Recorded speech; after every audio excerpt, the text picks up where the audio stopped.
Hello, Simon. What's good? Oh, mate, normally we are a little bit closer geographically, but you are actually out of the world, eh? Listen, man, Sydney, it's 7 in the morning or 7:30 in the morning for me. And that's why I'm wearing the glasses, because my eyes are like shot, so I can't. And it must be warm. It's their summer, yeah? So what's with the hat? Well, you know what? I'm always wearing a hat, man. Like, Australians look at me like, what are you, it's summer, why are you wearing a hat? It's just my, it's my little thing, man. It's like a comfort blanket for me now. I'm always wearing a little beanie. I know I don't need it, but, you know, listen, I'm coming to speak to the man. I've got to look slightly presentable, do you know what I mean? Well, How are you, Simon? Kind of flag. I'm good. You know, I'm a little bit frustrated. This lockdown is longing it out, and I get cabin fever every now and again. I want to get out and about. You know, I want to be behind the decks like you, I'm sure.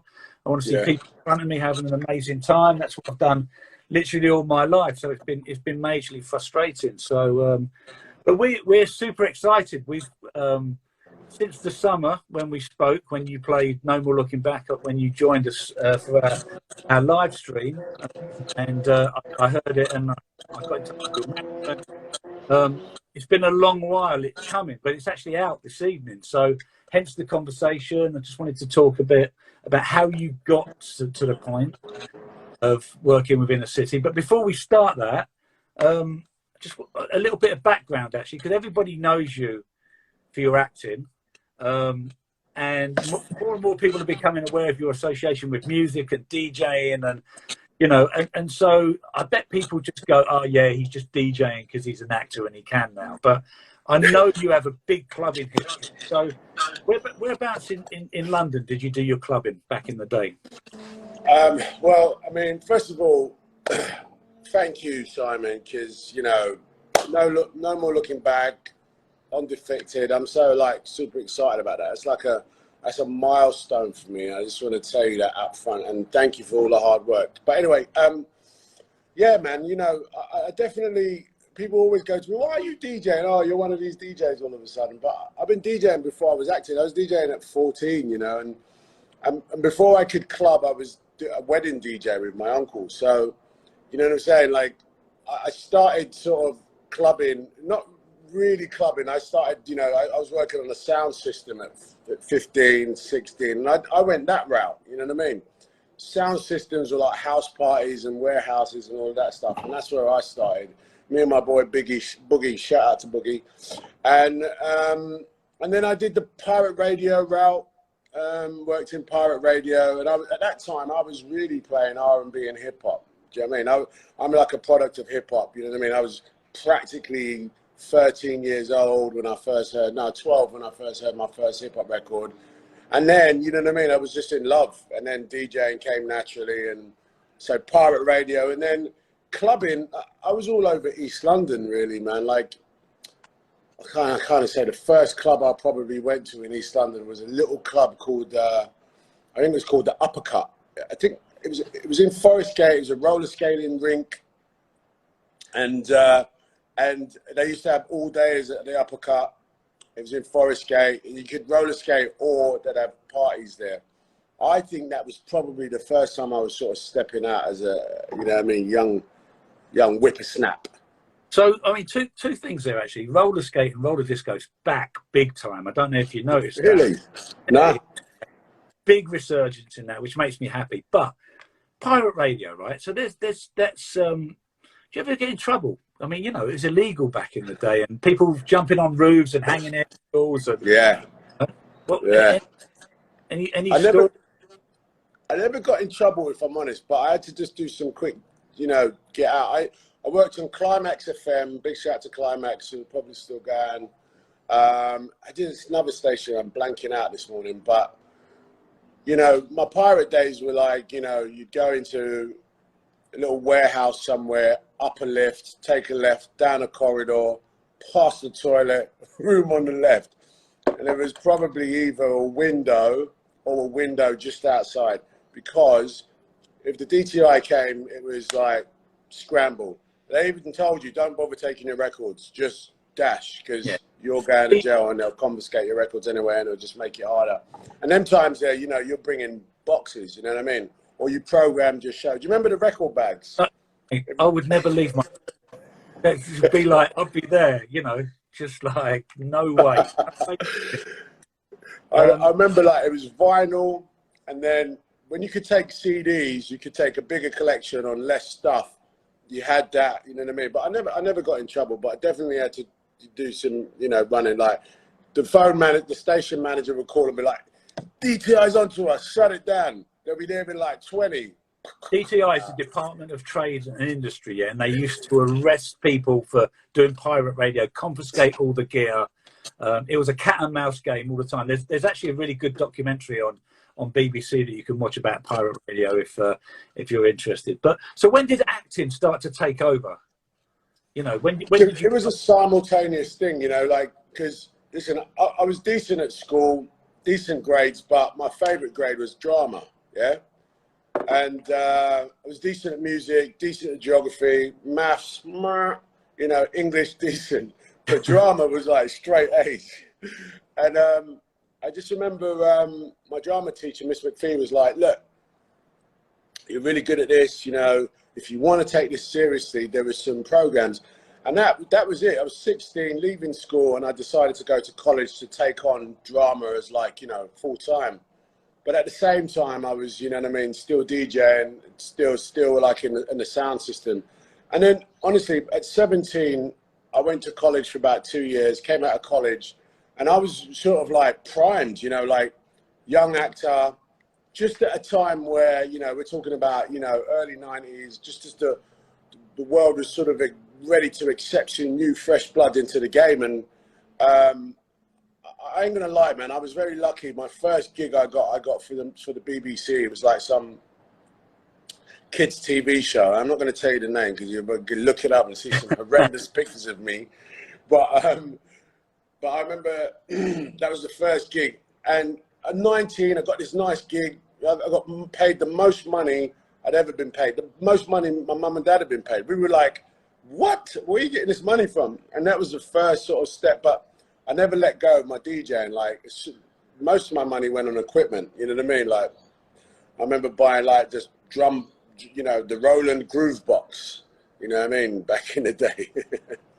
What, I mean, one of the questions we've asked some of the people pre us getting talking to ask some questions, and a guy called Photo asked the same question I was going to ask you, because every time I turn on the telly, you're either there's like a Sky commercial or a film you're on or a series, or I listen to Pete Tong and you're doing the voiceovers, you know, I look at you online, your DJing sets, I'm in Ibiza, you're in Ibiza. Balance all of that. I mean, it's insane. I know. I think it probably looks more insane than it is. But my manager Katie would say, "You're not human. How are you splitting yourself up?" Look, you know, in my head, I ain't gonna lie, man. I'm a workaholic. Do you know what I mean? I love working. I love working. I'm really fortunate that my day job allows me to sort of do big films and, you know, do Sky commercials or whatever. But at the same time, my passions in terms of like the music and DJing, I work hard at, you know what I mean? Like I don't slouch. Like here's the thing, Simon, you know what I mean? Like to get credit hours in, you get me? You know what I mean? Especially like if people know you for one thing, you've got to put your hours in. So I do the gigs, man. You know, I'm out in Ibiza doing the 3-hour sets, you know what I mean? Because I do it for love. And I do it because I want people to know that I'm not just out here trying to, you know what I mean, show off. Do you know what I mean? It's definitely something that I'm passionate about. Even with making music, man, like you might have noticed that, you know, I've had a few releases, but they've all been sort of concentrated over the last couple of years.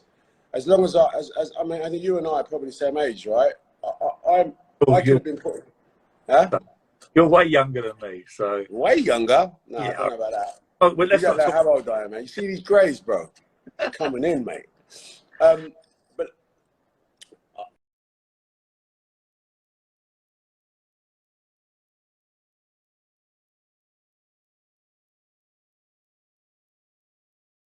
sort of learn the system, do my 10,000 hours, as they say. Yeah, no, see, that's a quote that I didn't hear until, I mean, maybe a couple of years ago. But to be really considered an expert in your field, you have to put 10,000 hours in, which is a lot. So, but I see the shift you put in. But tell me though, when because DJing and the music scene is pretty brutal. Everyone's opinionated, yeah. So, and everyone's going to go, oh, he's got the gig because he's a famous actor, not because he's a DJ and whatever. And you must get people trolling you, or how do you deal with people that are just coming, that want to call you out for that? How do you cope with that? Man, if I'm really honest, man, I just sort of, I just ignore it. If I'm honest, I can't take that energy on, because my truth and their truth is always going to differ. Their perspective on me is always going to be like, you got it lucky. And my perspective is that I'm up at 7 in the morning talking to Simon about a tune I've got coming out tonight. That's just my reality. You know what I mean? Like, when my eyes are bleeding doing 3-hour sets after flying in Ibiza, that's my reality. And if someone's got like their perspective and they think I'm just doing it for a jolly, fine. It's okay for you to have that. But the reality is, and that's it, man. You just got to live your reality in life, People got always something to say. So your advice to people, because online is a war zone at the moment, people are just going at each other. So your advice is just to be happy with it. Be a good person. Yeah. Yeah, I think, look, it's really easy to get sucked into that sort of, I've got a phone and I've got my characters and I'm going to give you my opinion and I'm going to shove it down your throat. And because I know you're glued to your timeline, you're going to see it. It's kind of like, none of these people got my phone number. Otherwise, they could call me and tell me, I think you're shit.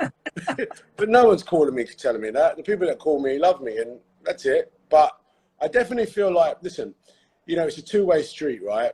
When you're a DJ or a producer, you need the social web to sort of like promote. That's the way we do it these days.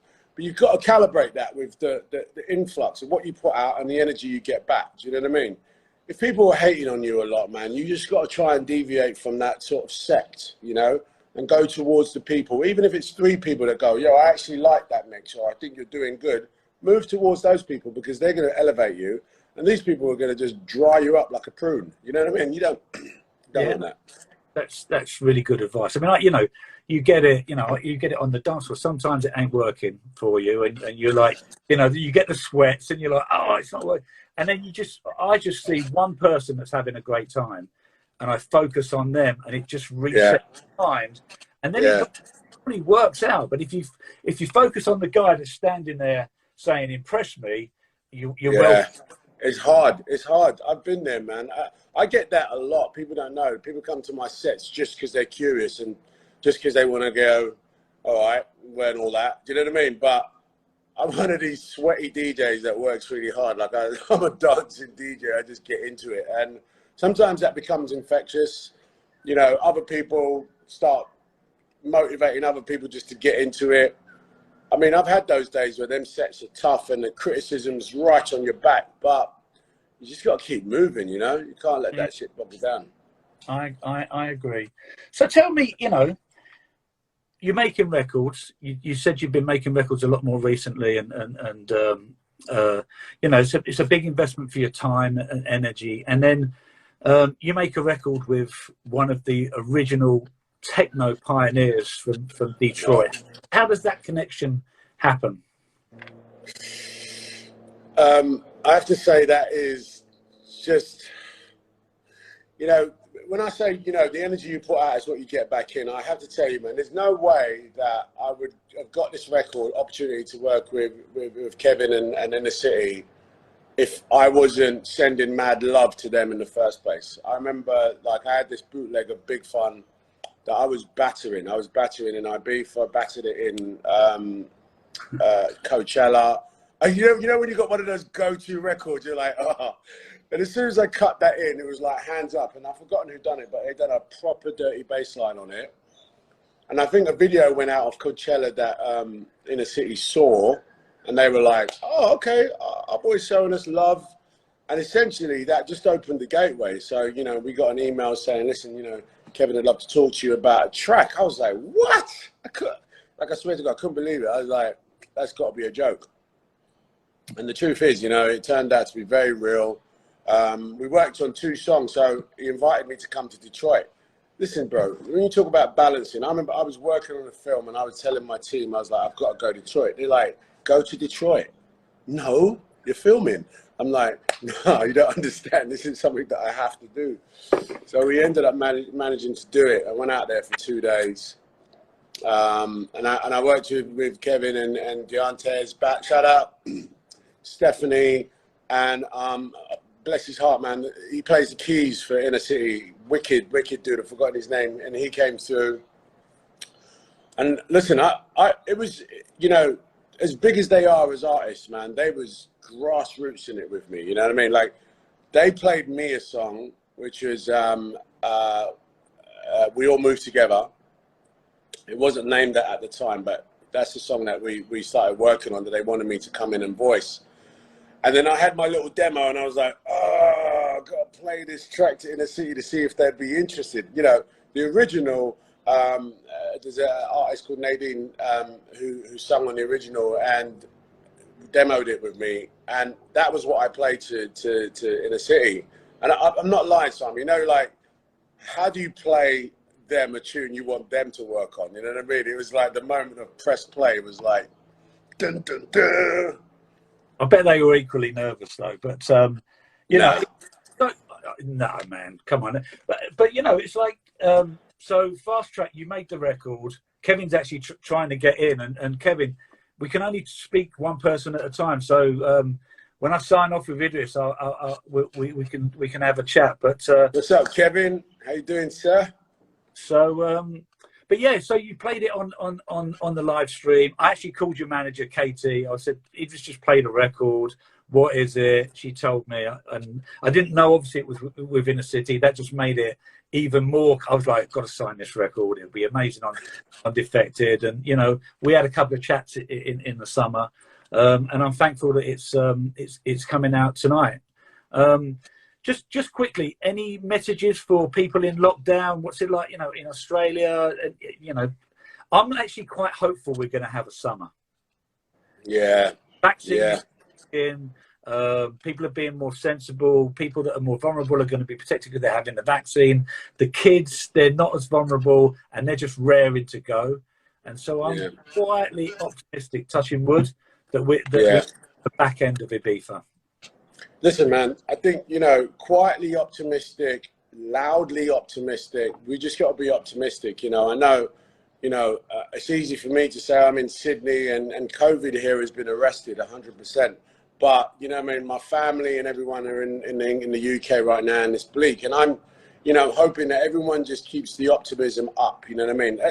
Not to be corny, but the song really is about, you know, no, don't look backwards. You know what I mean? We've got to look forward.